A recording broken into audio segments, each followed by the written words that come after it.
Hola, muy buenas tardes a todos. Bienvenidos al webinar Oportunidades en la Bolsa Española y Europea, en el que vamos a entrevistar a Gonzalo Lardiés, gestor senior de renta variable Europa en Andbank. Gonzalo, muy buenas tardes. ¿Qué tal? Muy buenas tardes. Buenas tardes. Bueno, antes de continuar, quería aclarar a los asistentes que este webinar se enmarca en un ciclo que hemos creado en MyInvestor que se llama Aprende con las gestoras.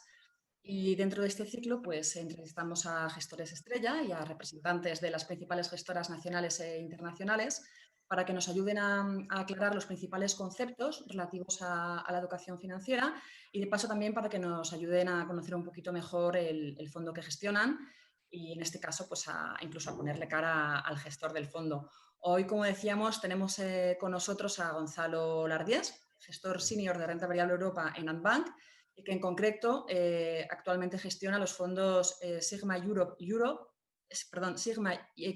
Europe y el Sigma Equity Spain en Andbank. Así que, si te parece, comenzamos ya con las preguntas, Gonzalo. Antes de nada, me gustaría que le comentaras a nuestros oyentes y asistentes al webinar cómo definirías tu estilo de inversión, si es más value, más growth, o te concentras más en el stock picking, o cómo definirías tu estilo. Bueno, ahora es casi siempre, en casi todos los ámbitos, se trata de etiquetar. Etiquetar siempre es fácil para identificar pues a quién tienes delante o a lo que te enfrentas. Yo casi siempre, como no tengo muy claro en qué etiquetarme, yo más bien cuento lo que hago y a partir de ahí que la gente ponga la etiqueta que estime oportuna. Hay épocas en las que me ha gustado un determinado tipo de valores, hay épocas en las que me gusta otra. Al principio de mi carrera estaba muy focalizado en el análisis de las empresas y lo que sucediese en el entorno pues no era demasiado importante. Esto es un análisis bottom-up, análisis fundamental. Luego, con la crisis de deuda periférica, pues vi que el entorno pues, puede perjudicar tanto a las inversiones como a las empresas. Y hoy en día, pues, creo que es el entorno más difícil para gestión que he vivido en los 16, 17 años que llevo en esto. Yo siempre pensé que cuando llevaba 15 años, más o menos, pues tendría suficiente experiencia para haber sacado conclusiones y haber aprendido de distintas situaciones, y te llega ahora una pandemia que nadie esperaba y pone un poco patas arriba todo. Entonces, ahora mismo estoy principalmente focalizado más en un análisis sectorial. Veo que las dinámicas de los sectores, positivas o negativas, suelen ser casi las mismas en todos los mercados. Si los bancos van mal en España, van también mal en Europa y van mal en Estados Unidos. Tendemos a pensar que España, pues bueno, va mal porque los bancos pesan mucho, pero Wells Fargo, que es una entidad conocida en Estados Unidos, más allá de los bancos de inversión, pues pierde un 60% también en el año, y su sectorial de bancos no está ni mucho menos en máximos históricos. Sin embargo, pues el valor que más pesa ahora mismo en el IBEX es Iberdrola. Era el segundo o tercer valor mejor del Eurostoxx este año, con una rentabilidad del 18 o 16%. Y pues a pesar de ser un valor español, pues su entorno es positivo y esto le beneficia. Con lo cual, pues en un entorno tan complicado como el que vivimos, tengo más focalizado un análisis sectorial y a partir de ahí ver cómo esos cambios que hay en el entorno le puede afectar a cada sector, y ahora mismo digamos que esa es la piedra angular de mi filosofía de inversión. Vale, perfecto. A todo esto me comenta uno de nuestros asistentes, Gonzalo, que se nos oye un poco bajito con respecto a otras ocasiones. Sí. Yo, por mi parte, intentaré, ya he comprobado todos los aspectos técnicos y los tengo como suele ser habitual, así que voy a intentar hablar un poco más alto Vale. y en la medida de lo posible, pues para que nos puedan oír bien y sin problemas, pues tengamos esto en cuenta. No sé si los demás nos estáis oyendo bien, si no me lo podéis comentar a través del chat y hacemos todo lo posible. Pues bueno, siguiendo un poco con la entrevista, te quería preguntar también hasta qué punto crees que es necesario desviarse del índice para obtener rentabilidad. Ya sabes que ha habido estudios que postulaban que solamente los fondos que se desviaban del índice eran capaces de batir al benchmark, y luego esos mismos estudios han sido rebatidos por otros estudios. ¿Cuál es tu visión a este respecto? Al fin y al cabo, el benchmark es una medida, igual que hablábamos antes de las etiquetas y de definirte o de englobarte dentro de una filosofía de gestión. Al fin y al cabo, el benchmark es un instrumento que se utiliza para medir hasta qué punto pues, tu gestión puede ser eficiente o no eficiente, porque normalmente se circunscribe a una zona geográfica y los fondos los circunscribimos a esa zona geográfica.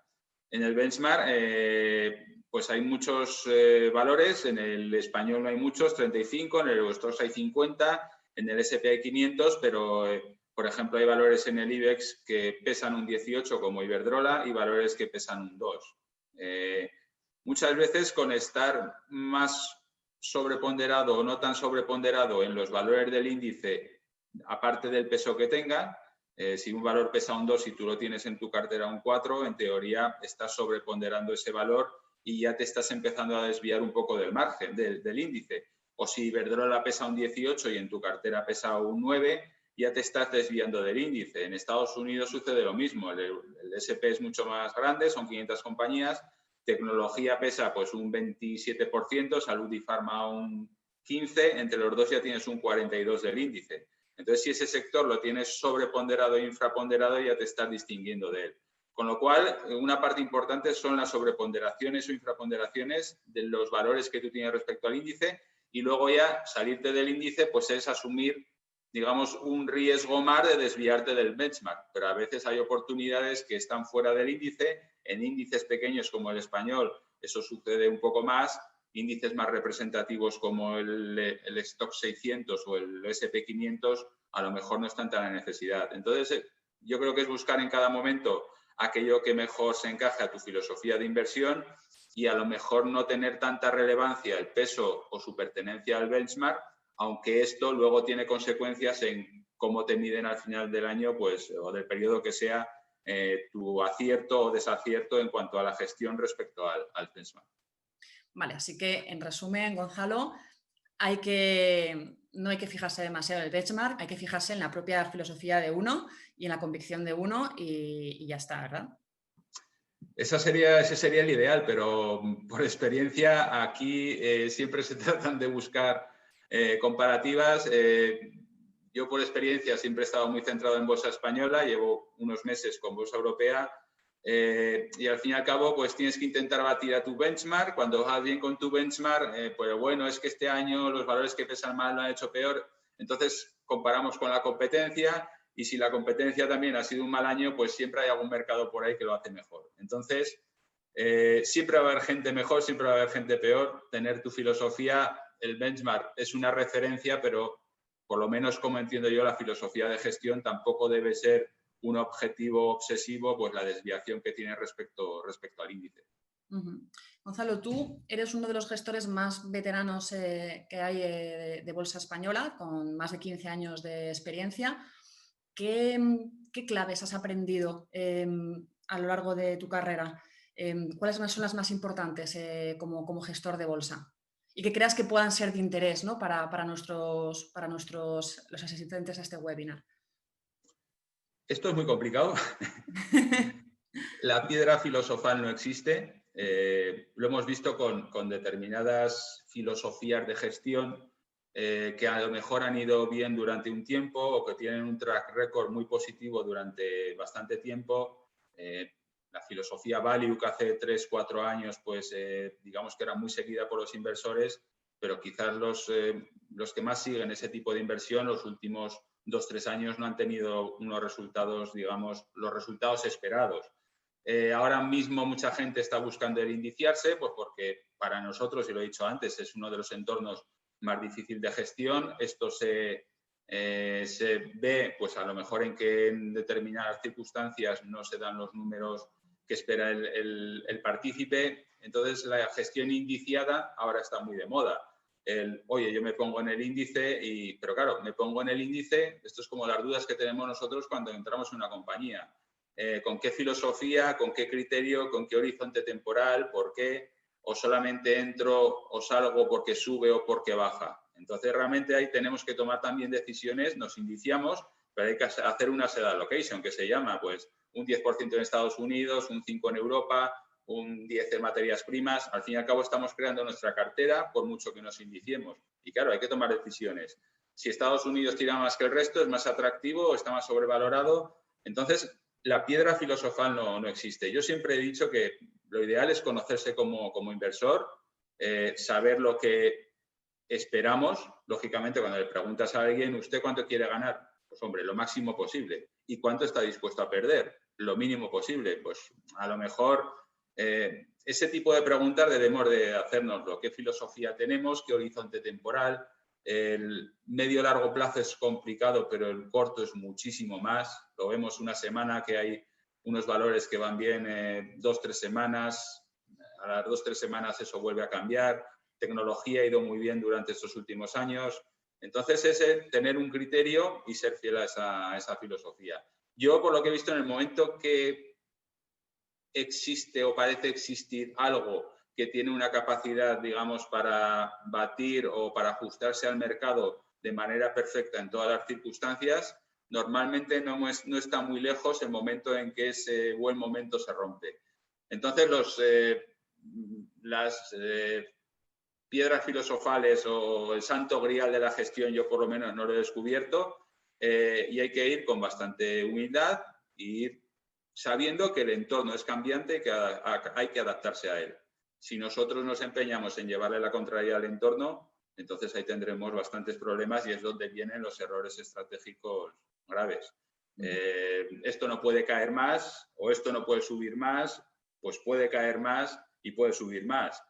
Yo pensaba que la renta fija de 0 no podía pasar y ahora tengo algún alemán pues cotizando al menos 0,60 de rentabilidad negativa. Esto era impensable, hoy existe. He visto al petróleo cotizando en negativo hace 3 meses. Hombre, ya técnicamente surgía la duda de, oye, ¿puede estar por debajo de 0 el precio del petróleo? Sí, el precio del futuro del petróleo puede estar por debajo de 0. Entonces, estos son el tipo de cosas que dificultan la toma de decisiones como inversor y eso, conocerse a sí mismo como inversor particular, saber a lo que se aspira y estar siempre con un proceso adaptativo constante, porque nosotros somos los que tenemos que adaptarnos a las circunstancias y las circunstancias que se adapten a nosotros lo veo un poco complicado. Mira, pues esto precisamente enlaza con la siguiente pregunta que te quería hacer. Es, solo el 10% de los fondos de bolsa española lograron batir al IBEX con dividendos en 2019 y esto es una tónica pues bueno, que suele repetirse en los fondos de gestión activa, que es un poco precisamente uno de los argumentos en los que se apoyan los defensores de la gestión pasiva. ¿Por qué es tan difícil batir al índice? Pues es difícil batir al índice en el caso particular del mercado español porque es un índice muy poco representativo. Un índice realmente para que sea representativo, si tenemos, por ejemplo, la inflación y en la inflación pesara pues, el transporte un 50% de la cesta de la compra, parecería que no han subido el resto de bienes y todo dependería en gran medida de lo que hiciese el precio del transporte o el precio del petróleo o materias primas. Entonces, pudiese ser años donde los precios no han subido y tenemos que el petróleo ha bajado o transporte ha bajado un 10% y el resto de las cosas ha subido un 10%. Entonces, esto mismo que sucede con la inflación o con los índices tienen que ser representativos. El problema que ha habido siempre en Bolsa Española es que hay determinados sectores o determinadas compañías que tienen demasiado peso para lo que debería ser un índice representativo. Estamos hablando, por ejemplo, ahora mismo bancos es un sector que ha pesado muchísimo durante mucho tiempo, que era un fiel reflejo pues, también de nuestro modelo de crecimiento hace unos años, basado en crédito y en construcción. Entonces los bancos tenían un peso muy importante en el índice. Si en aquella época pensabas que a lo mejor había desajustes financieros que no se podían mantener a medio y largo plazo y tenías el sector financiero por debajo de lo que representa en el índice, mientras eso siga subiendo, a ti el benchmark te está batiendo. Al fin y al cabo, al cabo del tiempo, el no haber estado en el sector financiero en los últimos 5 o 7 años te ha aportado, porque el índice, realmente los valores lo han hecho mal del sector financiero. Ahora, ¿dónde está el problema? Pues que si sumamos 3 valores del índice, que no deja de ser el 10%, menos del 10% del índice, con 3 valores tenemos ya el 40% del IBEX. Entonces ya como gestores, si esos 3 valores como idea de inversión, tú crees que son aceptables o te encajan a medio y largo plazo, que es la filosofía de gestión que tenemos, o realmente el binomio rentabilidad-riesgo que crees que ya no compensa o se ha distorsionado. Entonces, con el peso, por ejemplo, que tiene 18% Iberdrola en el índice, nosotros también tenemos ciertos límites legales. Por ejemplo, no podemos tener más de un 10%, salvo que recurramos a derivados por un tema que nos pone el regulador para limitar el riesgo. Entonces, si no pensamos que Iberdrola puede tener mucho recorrido, pues a lo mejor lo tenemos por debajo del índice. Como este año, por ejemplo, Iberdrola pues, pesa un 10 y tantos % en el índice, sube un 18 y el índice está en un menos 20 y tantos, significa que si el valor que más pesa encima sube, imagínate lo que hay por debajo en el índice de cantidad de compañías que lo están haciendo mal. Entonces, ese es, digamos, el gran hándicap, que el IBEX siempre sufre determinadas distorsiones y esto pues, hace que determinadas compañías o determinados sectores tengan un peso muy grande y sea difícil, pues como gestor, subirte a ese carro, salvo que lo único que te mueva sea el precio y no las valoraciones. Algo parecido sucede ahora mismo en Estados Unidos con el S&P y esos dos sectores, salud y tecnología. Si estás infraponderado en tecnología, pues hemos visto lo que ha pasado en los últimos tiempos y a dónde puede llegar la valoración de Tesla, de Apple, pues bueno, Amazon. Realmente como inversión pues parece que por fundamentales no tiene mucho sentido, pero el hecho está en que no dejan de subir. Entonces ahí ya te empiezas a retrasar respecto al benchmark. También es cierto que hay épocas en las que se sufre y hay épocas en las que esto también viene a favor. Si esa tesis de inversión tú no la has comprado y en un futuro pues viene cualquier problema con los tipos de interés y las compañías eléctricas empiezan a sufrir, pues a lo mejor el no estar en esas compañías sin hacer nada ya empiezas a batir al benchmark. Entonces, digamos que en resumidas cuentas es un índice que es poco representativo, con una sobreponderación en muchas ocasiones de determinados valores y en el momento que tú esos valores no los tienes ponderados en cartera, pues porque por criterios de gestión crees que no merece la pena a corto o medio plazo, pues ahí ya tienes el problema. Vale, y yéndonos un poco a la otra variable de la gestión, que es el riesgo, que siempre hablamos de la rentabilidad, pero el riesgo también es un componente básico que hay que tener en cuenta. ¿Cómo gestionas el riesgo en la cartera de los fondos, Gonzalo?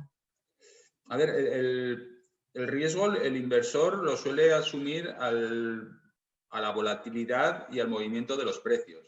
Al fin y al cabo, el movimiento de los precios no deja de ser fruto de la negociación y ahí a corto plazo influyen muchas cosas. Y ese riesgo puede ser tanto bajista como alcista. Son procesos que a lo mejor se retroalimentan y a lo mejor pues, puede estar produciéndose una distorsión positiva en un determinado sector y realmente el riesgo que tienes en ese momento es no estar invertido en ese sector, pero es algo que es fruto del precio. Para mí el riesgo está, o el error está en la parte de los fundamentales, el que tú hayas hecho un posicionamiento estratégico en una compañía y luego los números de esa compañía, los resultados, la evolución de su negocio no acompañen. Luego el precio lo hará mejor o peor, en teoría valor y precio deben de converger en el tiempo, pero hay épocas donde eso está muy separado. Entonces, para mí el error es el cometer errores estratégicos de apostar o de creer que una idea de inversión es buena y que luego esa idea de inversión no se materialice.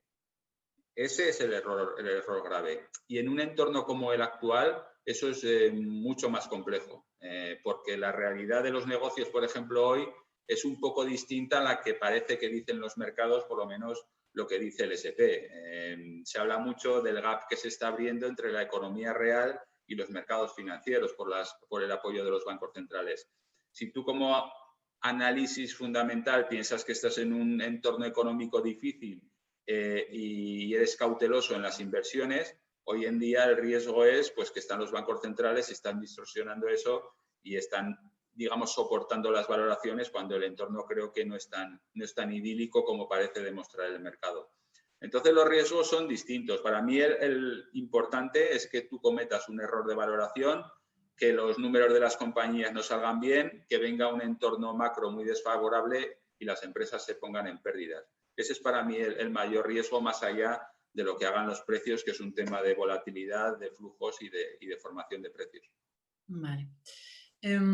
Apuestas por valores de gran tamaño, pero también por small caps. ¿Qué pros y contras crees que hay en invertir en pequeñas compañías? Porque no todos los gestores lo hacen, no a todos les Bueno, gusta.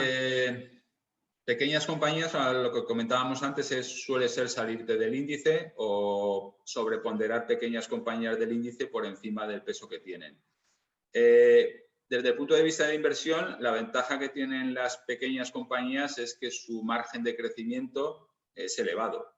Lógicamente, un determinado nicho de mercado, una compañía, una startup es el extremo, pero una compañía en un mercado concreto, pues las posibilidades de crecer son más importantes de las que pueda tener ya una compañía consolidada, salvo las tecnológicas, que allí ya parece que se permite todo. Entonces, digamos que el apalancamiento operativo es importante.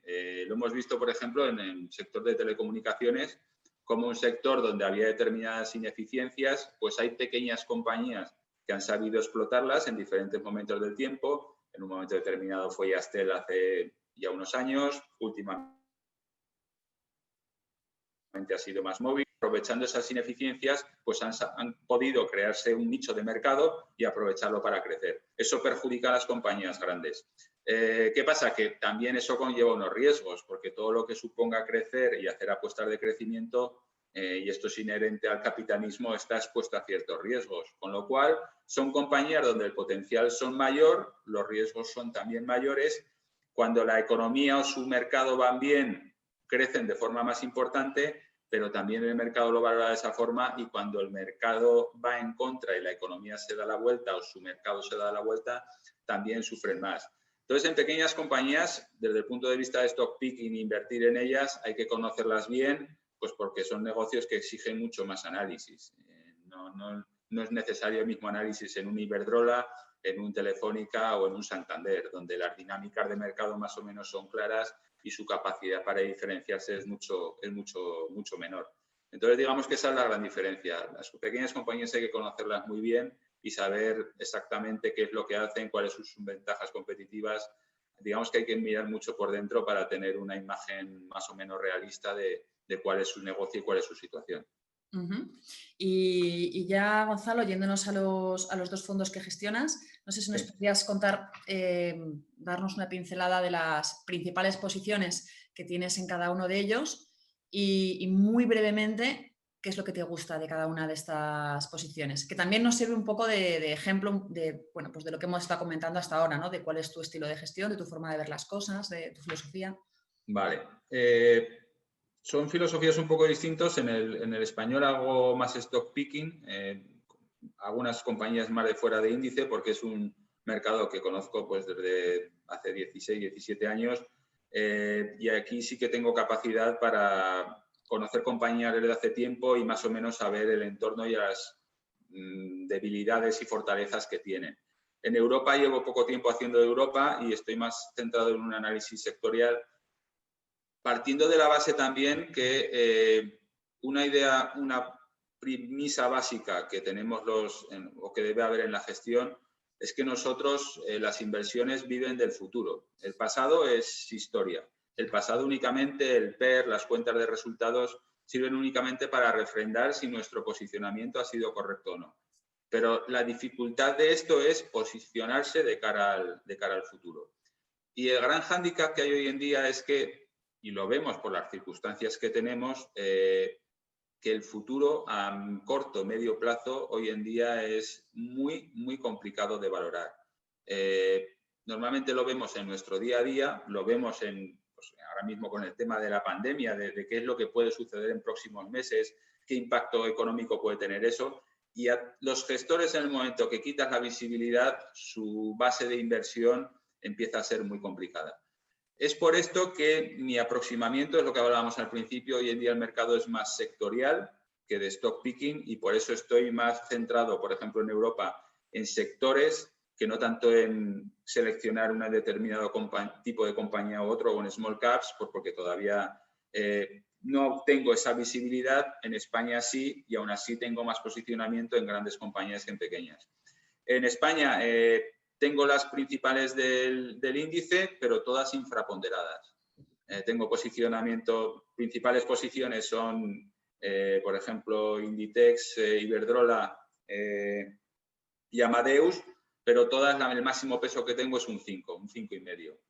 La única que tengo desde hace poco por encima del peso que tiene el índice es Telefónica, donde por debajo de 3 euros, pues dentro de esta poca visibilidad que hay, el castigo que lleva, que creo que también el dividendo lo va a recortar de forma importante, eso más o menos el mercado cuenta con él, pero viendo el sector que es, la deuda es un problema y el castigo que lleva, el binomio rentabilidad-riesgo por debajo de 3 empieza a compensar. Entonces sacrifico un poco esa falta de visibilidad y esa negatividad que hay en el mercado respecto a la compañía por unas valoraciones y unos niveles que yo creo que pueden ser atractivos a medio y largo plazo.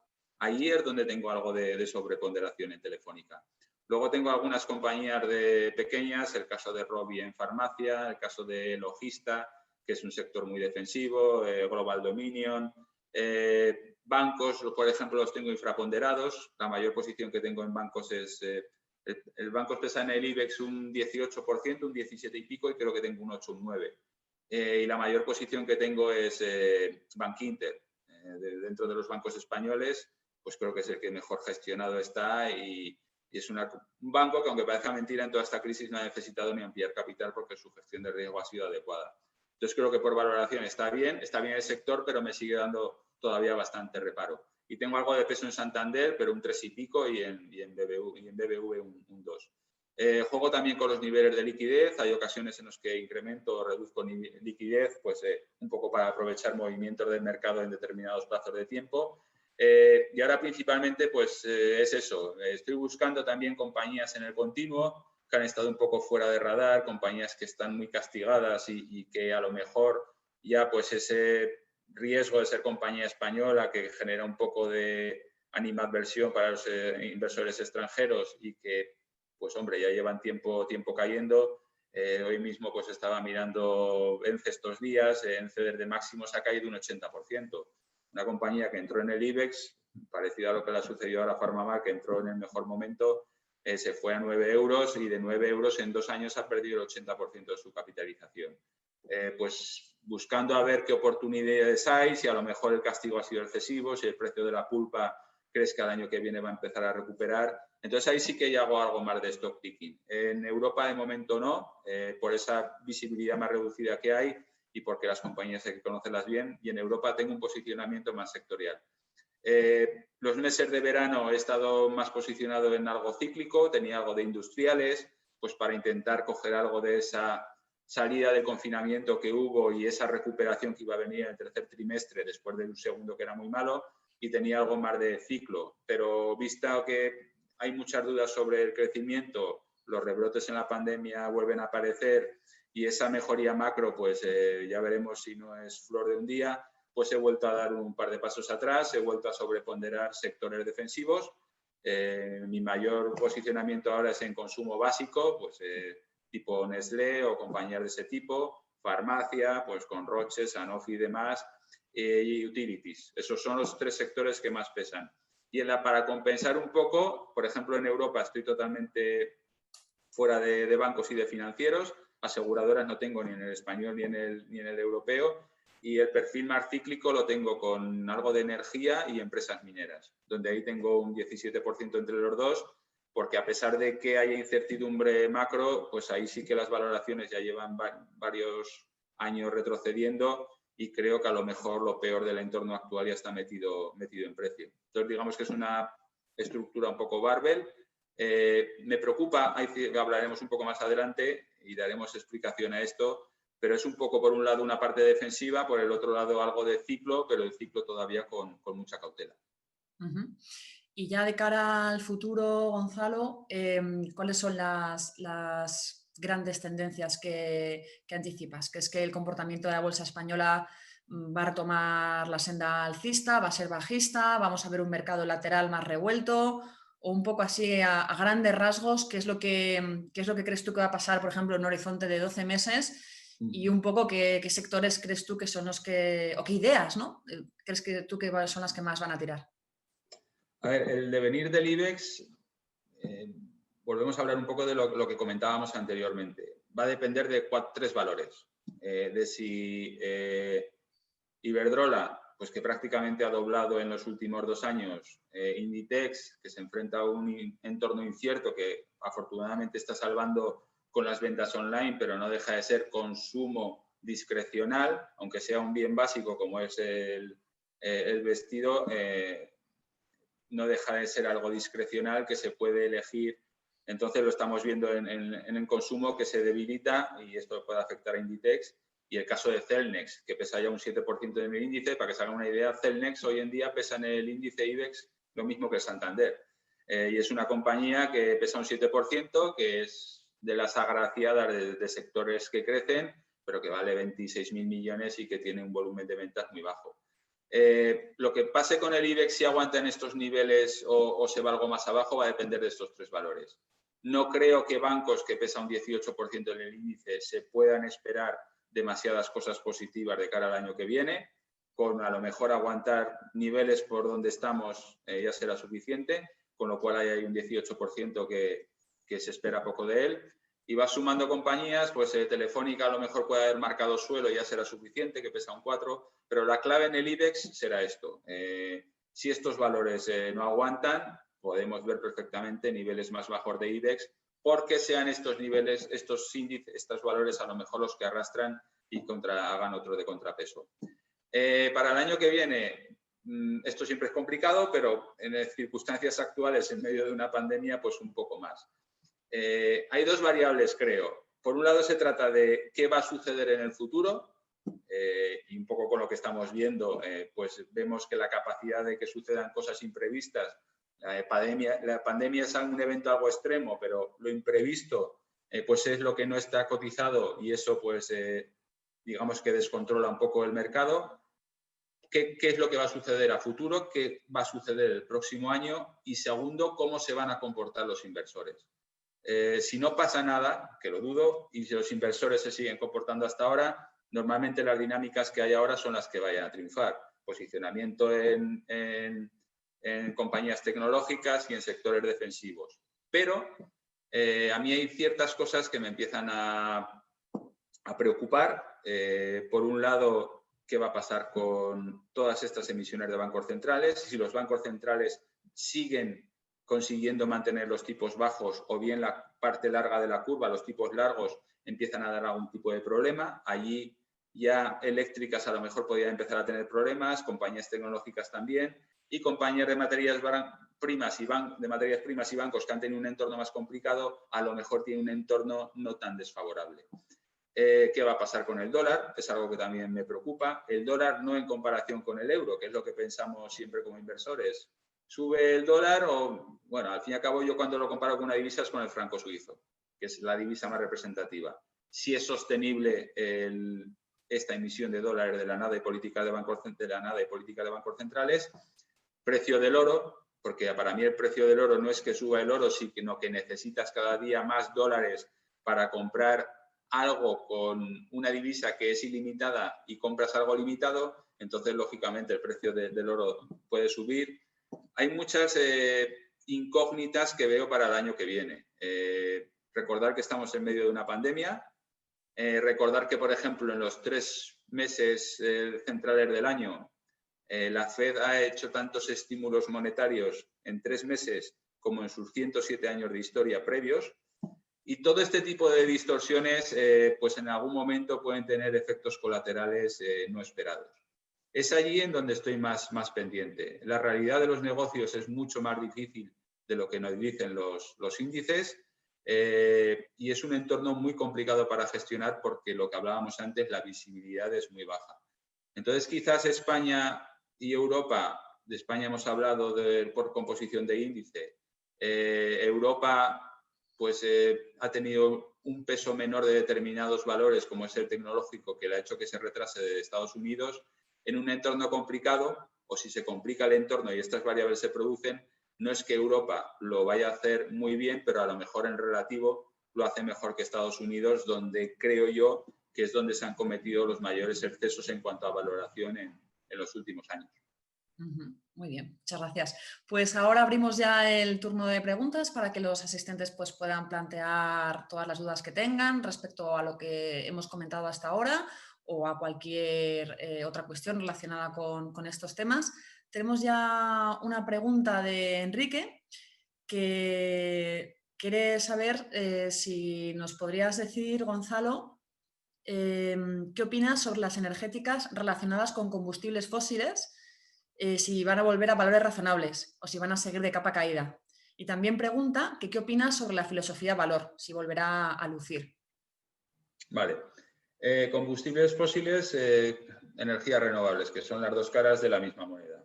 El futuro está claro. Igual que en los últimos años 90 y principio del 2000, el futuro de determinadas pautas tecnológicas estaba claro, lo estamos viendo pues, con el tiempo. El problema está en que a lo mejor el mercado en determinadas circunstancias descuenta demasiado pronto determinadas dinámicas. Y aunque piense que el futuro indudablemente va a ser de un mayor peso de energías renovables y lo mejor de la época de los combustibles fósiles quizás haya quedado atrás, quizás el mercado está descontando esto con demasiada antelación y está descontando un escenario tremendamente optimista, muy optimista a medio o largo plazo para las energías renovables y excesivamente negativo a lo mejor para los combustibles fósiles. Recuperar su época de esplendor no la va a recuperar, pero sí que por el camino puede haber determinados momentos en que con el castigo que lleva el sector pues vaya a un punto más neutral. Estoy hablando de energéticas. O que el mercado empiece a darse cuenta que, bueno, quizás esto está infravalorado y en un momento determinado por un relativo compense. Todo este tipo de dinámicas también están muy distorsionadas por algo que hoy en día está muy de moda, que es todos los temas de gestión de economía responsable, los criterios ESG de sostenibilidad, están motivando que muchas filosofías de inversión y en muchas instituciones y en muchas gestoras se esté buscando el adaptarse a este tipo de filosofía. Entonces, ¿qué pasa? Que encima se retroalimenta con este tipo de movimientos que está viendo el mercado. Y esto lo que hace es agudizar todavía más esta dispersión, con lo cual ese gap que se abre entre renovables y energéticas todavía se distorsiona mucho más. Conclusión, creo que el futuro está claro por dónde va a ir, la dificultad es en qué medida, digamos, eso se va produciendo. Y creo que se ha descontado al momento actual con demasiado optimismo. Y con respecto a la filosofía value, ya sé que no es exactamente tu estilo, sí, pero bueno, no sé si nos podrías ofrecer alguna en algún momento me han calificado como value, no he sido value puramente nunca, pero bueno, el value se basa, a mi entender, la filosofía value es tratar de identificar pautas de mercado, ciclos de mercado, ciclos de negocio y que esos ciclos de negocio en teoría se deberían de repetir en el tiempo.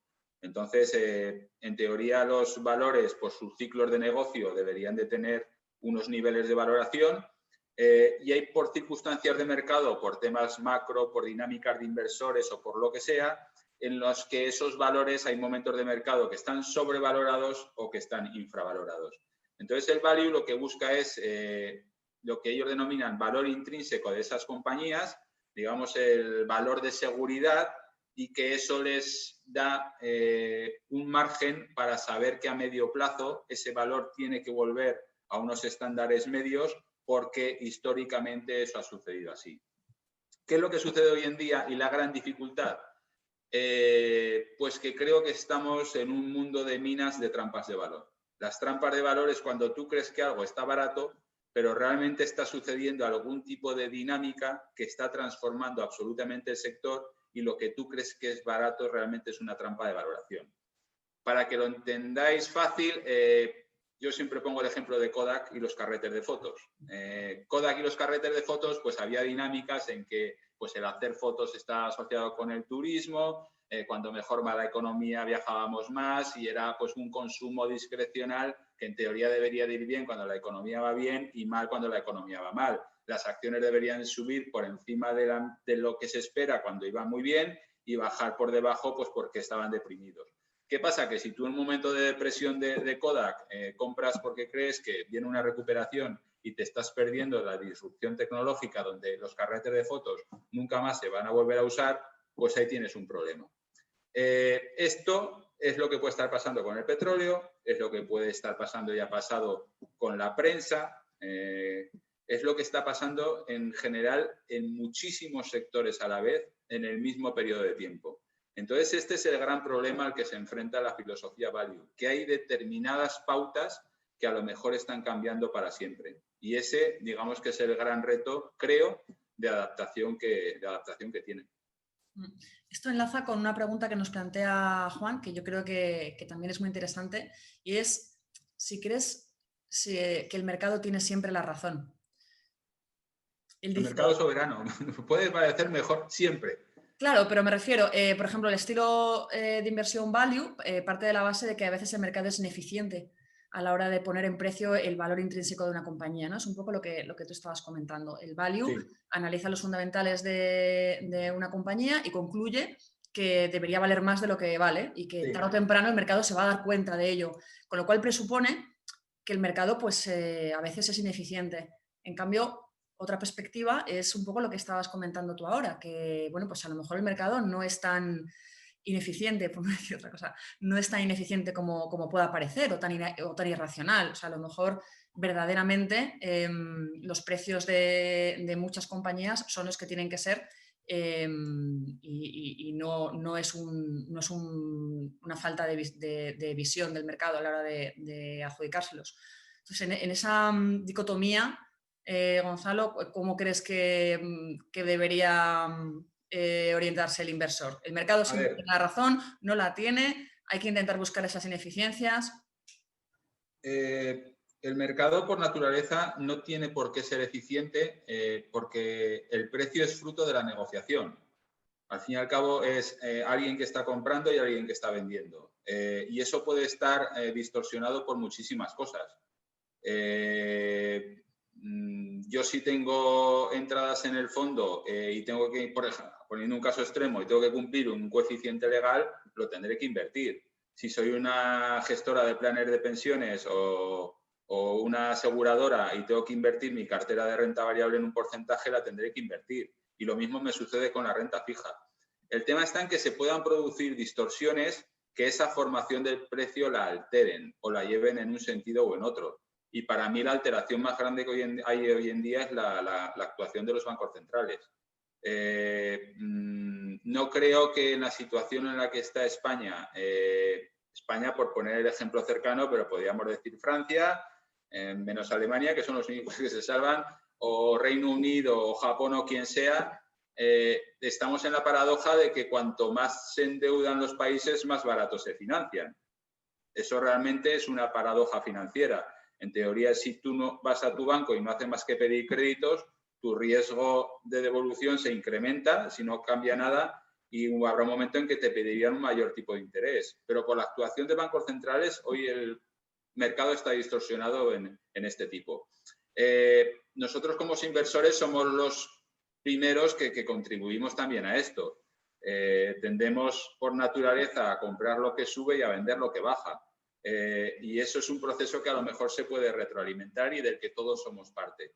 Entonces, esas ineficiencias se pueden producir en el corto plazo, pero el mercado es siempre soberano y esas son las circunstancias que hay.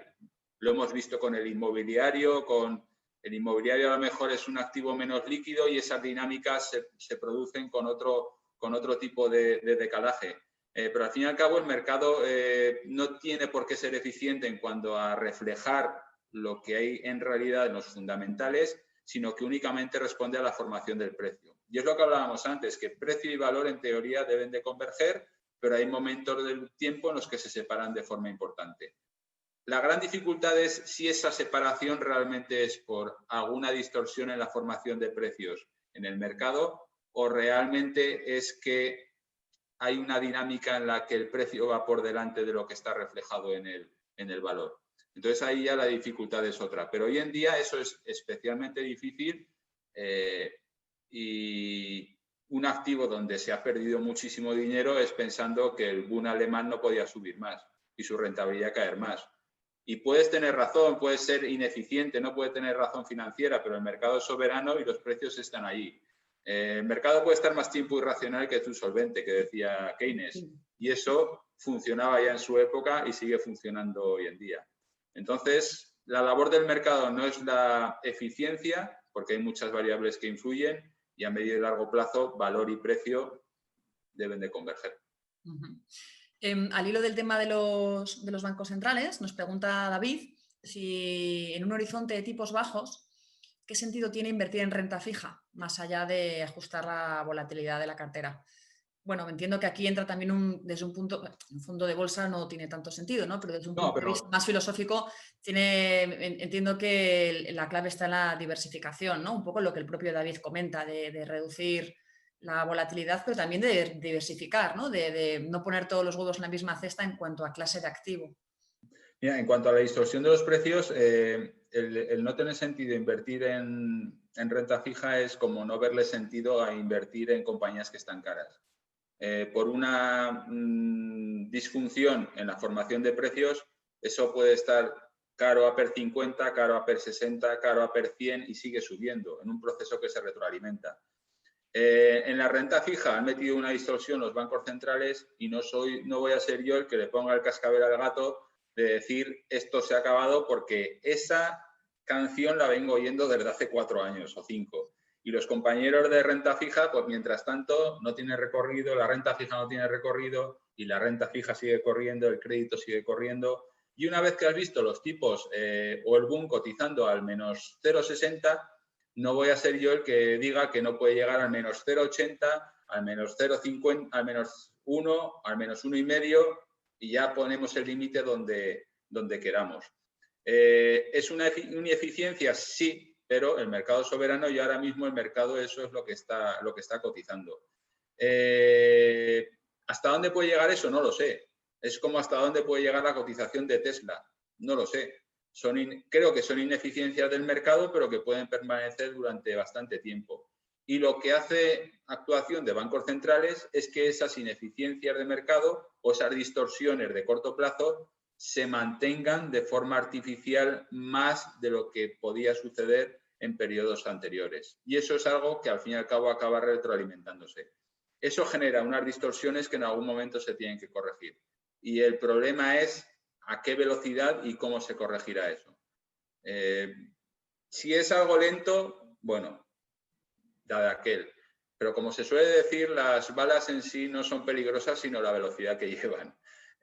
Y como ese movimiento sea rápido y desordenado, podemos tener mucha volatilidad y muchos quebraderos de cabeza en los mercados, porque se ha llevado eso pues, a un extremo que no digo yo que pueda seguir manteniéndose. Pero ojo si esas dinámicas se rompen, porque podríamos tener distorsiones muy importantes en todos los mercados. Pregunta Sergio, ¿qué opinas sobre el gas natural como energía de futuro o transición hacia las energías limpias? Es una opción, el gas natural es una energía limpia, pero no es una energía renovable. Son dos criterios un poco distintos. Lo que se intenta buscar en muchos casos también es energía renovable e independencia energética, que es algo también que tiene su importancia. Lo vimos hace no demasiado tiempo con el gas ruso en Europa, creo que fue en el año 2013-2014, sobre todo se sufrió en Alemania, o lo vimos pues en la famosa crisis de los años 70, pues a partir de un criterio, de un evento geopolítico, se puso un embargo petrolífero a las economías desarrolladas, vino el shock del petróleo y la inflación se disparó y eso tuvo consecuencias. Entonces, el gas natural, al fin y al cabo, un poco es redundar en la dependencia del petróleo desde el punto de vista estratégico, con la diferencia de que es una energía limpia. Pero no sé hasta qué punto formará parte de ese mix energético que hay de cara al futuro por la parte de energía limpia, pero no sé hasta qué punto pues, es intentar salvaguardar de determinadas economías ese criterio estratégico de independencia energética, pues será algo que también pese. Esta semana se estaba negociando por parte de España pues, los contratos con Argelia y al fin y al cabo el depender de un tercer país en una medida tan importante puede hacer que en un momento determinado surjan tensiones y al fin y al cabo tienes una dependencia importante. Entonces, en la parte de energías renovables son las dos patas, tanto la parte de energías limpias como el intentar reducir en la medida de lo posible la dependencia energética del exterior. Pregunta Maite si ves alguna oportunidad interesante en el MAB, en el mercado alternativo bursátil. Ya sé Ya que no no lo es sigo. un universo elegible No. como A gestor, ver, no es pero mi bueno, no universo. deja... Sí, ya no es mi universo principalmente por dos temas. Si la visibilidad de la que hemos hablado ya es muy reducida en empresas cotizadas, con historia, con ciclos detrás y demás, y no sabes a qué te enfrentas, en negocios de nueva creación, y al fin y al cabo ese fue el objetivo del MAP, al fin y al cabo pues eso es mucho más difícil. Son casi más opciones de compra de negocios que pueden tener un futuro interesante. MásMóvil, por ejemplo, salió del MAP con la creación de Ibercom, pero hay muchas compañías pues, que por la propia naturaleza de proyectos que empiezan desde cero pues se quedan allí. Ese es un problema. Por lo menos por el método, la filosofía de gestión que tengo yo, necesito o busco negocios algo más maduros o en una fase de maduración un poco posterior. Y el segundo gran problema es la liquidez, que no se puede hacer para un inversor minoritario, para un pequeño inversor, pues sí que puede más o menos gestionar de forma activa sus posiciones, pues porque no son cantidades importantes, pero para un fondo de inversión, aunque no sea muy grande, pues mover 100.000, 150.000 euros, pues en ese tipo de valores es prácticamente imposible. Entonces, estas digamos que son las dos limitaciones que me hacen pues, que no sea un mercado en el que esté muy centrado. Pregunta Alberto, ¿qué opinas sobre Repsol y sobre Mapfre? Si crees que Repsol está barata y cuál es tu visión sobre Mapfre. Quiero recordar que dijiste que no estabas en aseguradoras ni en España ni en Europa, con lo cual me imagino que con Mapfre muy positivo no estás. Y bueno, pues en general, más o menos, ¿qué visión tienes de ambos valores? La parte de aseguradoras que me preocupa no es realmente la parte del negocio asegurador en sí, que tiene sus riesgos, sino la parte de inversiones. Al fin y al cabo, una cartera muy importante de las aseguradoras está invertida en renta fija y por las circunstancias que ha habido en los últimos años en renta fija, pues para buscar rentabilidades aceptables se han tenido que meter en activos con un riesgo superior a los estándares que ellos tenían en el pasado. Ese riesgo hoy en día no está cotizado o está distorsionado por la actuación de los bancos centrales, pero por mucho que a una empresa le compre su deuda o su deuda en mercado esté cotizando en niveles muy atractivos o digamos muy altos, con poca rentabilidad, no significa que su negocio vaya mejor o peor. Realmente no está reflejando el riesgo de crédito, que es lo que debería reflejar. Entonces, en las aseguradoras me preocupa eso, en que tienen unas carteras de crédito muy grandes y eso en un momento determinado, si sucede algo de esto que hemos hablado en renta fija y ese activo empieza a sufrir más de lo que ha hecho en los últimos años, pues quizá la cotización de las aseguradoras se podría empezar a resentir. En el caso de Mapfre, además, se junta que a nivel internacional, pues precisamente las cosas no le han ido demasiado bien. Por suerte tiene la imagen de franquicia en España muy buena, que es de donde realmente las cosas le van bien. La fusión, por ejemplo, esta Bankia y CaixaBank le genera, a pesar de que le puedan dar una indemnización por romper el acuerdo de banca seguros, pero era un negocio que era rentable, la parte del acuerdo que tenía con Bankia. Entonces, sí, recibes una indemnización, pero ¿en dónde inviertes ahora? Bueno a corto plazo porque tienes una posición de liquidez, pero malo porque ¿en dónde la vas a poner? Entonces, esa es la parte. El negocio internacional de Mapfre no va muy bien y, como toda aseguradora, pues el riesgo de la cartera crediticia me preocupa. Repsol es más una tarea de en qué punto pues, el mercado estimará que el castigo de las petroleras ha ido más allá de lo deseable, porque desde luego si hacemos la suma de Repsol por partes, pusiéramos todos los negocios y los intentáramos vender ahora al mercado, la valoración que nos darían sería más allá de esos 6 euros. Pero vista las dinámicas que hay de no quiero nada de materias primas, de que es un proceso que se retroalimenta, encima es una energía sucia, digamos que tiene muy difícil el sector a corto plazo buscar un nivel de consolidación. Si en algún momento, por circunstancias las que fuese, el petróleo, más por temas externos que por puros de demanda, tuviese algún repunte, Esto sería desde luego buenos para las petroleras y a lo mejor se podría poner un poco en valor. Por debajo de 6 ya empiezan a salir niveles de valoración muy atractivos, pero eso no significa que por todas estas dinámicas tan importantes que va en su contra, pues eso se puede ir algo más abajo. Mira, esto enlaza con una duda que nos plantea José y es si tiene sentido que haya tantas compañías en la bolsa española que cotizan con un descuento tan fuerte con respecto al valor en libros y si eso supone una oportunidad de inversión, claro.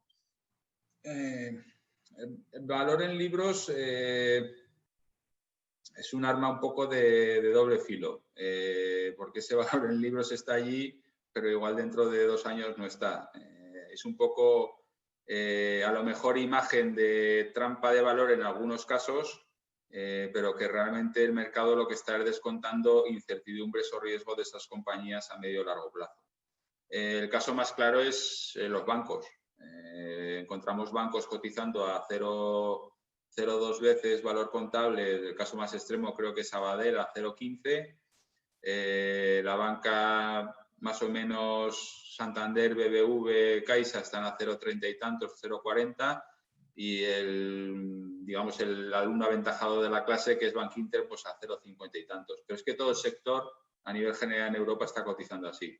El tema está, por ejemplo, en bancos, en el riesgo que tienes en tu balance, en que tienes una cartera crediticia muy elevada, porque es tu negocio, el financiero, el prestar, y ese riesgo no está remunerado. Entonces, no obtienes rentabilidad por la política de bancos centrales. Sin embargo, los riesgos de que tengas en esa cartera una determinada mora y que te puedas meter en pérdidas son altos. Entonces, ahí es donde, digamos, entra el miedo del inversor. El valor contable, valor en libros, es al fin y al cabo una referencia que podemos tomar en cuenta, pero hay que conocer variables más en detalle para saber si realmente a medio plazo, digamos, ese valor contable se puede sostener o realmente no está exento de determinados peligros que le acechan. El caso más claro es el del sector financiero, el más extremo. En el lado contrario tienes, por ejemplo, utilities, las Enagas, las Celnes de turno, compañías que no tienen deuda. Ahí sí que realmente las compañías sin deuda, ya te digo yo, que están muy por encima del valor en libros. Las compañías con un perfil más industrial y con algo más de riesgo y con los bancos a la cabeza, ahí es, digamos, donde se produce, digamos, más ese fenómeno, pero también yo creo que por los riesgos de esas compañías. Hablando del sector bancario, nos pregunta Gregorio que tras la próxima fusión entre CaixaBank y Bankia, ¿qué recorrido le ves al valor en los próximos trimestres? La declaración de intenciones del mercado respecto al sector ha sido muy clara en los últimos 2 meses. Un alivio a corto plazo, pues porque es buena noticia que haya una consolidación y en el caso de Caixa esa alegría duró creo que 3 semanas. Estaba a 1,80 cuando se anunció la operación, se fue a 2,10 y hoy creo que estaba a 1,70. Es buena noticia en el sentido de que la entidad gana tamaño y ganar tamaño es algo importante respecto a las dificultades a las que se enfrenta el sector, pero no soluciona el problema de base que tienen todas las compañías, que es un problema de un balance que tiene riesgos porque no está remunerado el riesgo vía tipos de interés. A todo esto hay que sumarle la situación macro. Próximos trimestres podríamos hablar de precio, que son distorsiones de corto plazo, pues por la variable que sea, y podemos tener subidas muy importantes. El caso de IAG, cuando hizo mínimos con la pandemia y en mayo que parece que las cosas se animaron y que veíamos el desconfinamiento cerca, se fue un 100% arriba, de 1 euro prácticamente a 2. Tuvo que ampliar hace no demasiadas semanas a 0,90 y ha perdido todo. Entonces, salvo movimientos de estos de corto plazo, de fogonazos que pueden ser muy importantes, pueden ser 30, 40, 60%, pero que son temas de distorsiones de corto plazo, de formación de precio, los fundamentales, pocos visos de que vayan a cambiar a mejor. La parte positiva es que es una entidad mucho más grande y que tiene una capacidad de aguante mayor, pues por su tamaño, pues ante todas estas incertidumbres. Pero no soy muy optimista en cuanto a qué positivo va a cambiar en el valor en próximos trimestres. Es muy pronto, la situación macro es la que es, los tipos van a seguir así. Entonces, pues con aguantar por aquí ya creo que está bastante bien. Bueno, pues como nos quedamos ya sin tiempo, vamos con la última pregunta, que sería de Alberto, y te pido tu opinión, Gonzalo, sobre el sector automoción. Compañías como Gestamp, CIE Automotive, Renault. A ver, Renault, por ejemplo, está en pleno proceso de reestructuración. Una compañía que valía 90 euros, llegó a valer 90, ahora está en 24 y lo que decíamos, está a 24, parece que ha caído mucho, pero desde mínimos de marzo ha subido un 100%, de 12 a 24. Está en pleno proceso de reestructuración, Renault, Mitsubishi y Nissan. El nuevo consejero delegado y hasta el año 2022 no se deberían de empezar a ver esos resultados. Si ese proceso de reestructuración de la compañía va bien, lógicamente la cotización lo debería de empezar a reflejar antes.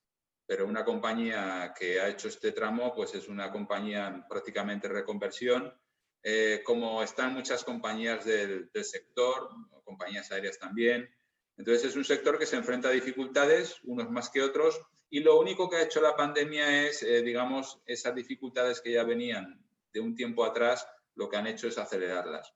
Entonces, respecto al sector automoción, lógicamente, como hablábamos antes, el futuro es todo lo relacionado con el coche eléctrico y esas tecnologías nuevas, a ver cómo se van implementando, cómo se adaptan las compañías, pero no deja de ser un sector con un consumo muy cíclico y todos debemos ser conscientes del entorno al que nos enfrentamos en los próximos trimestres. Gestam y CIE están unos pasos por detrás porque son compañías de componentes, buenas compañías con exposición global, CIE algo más seguro.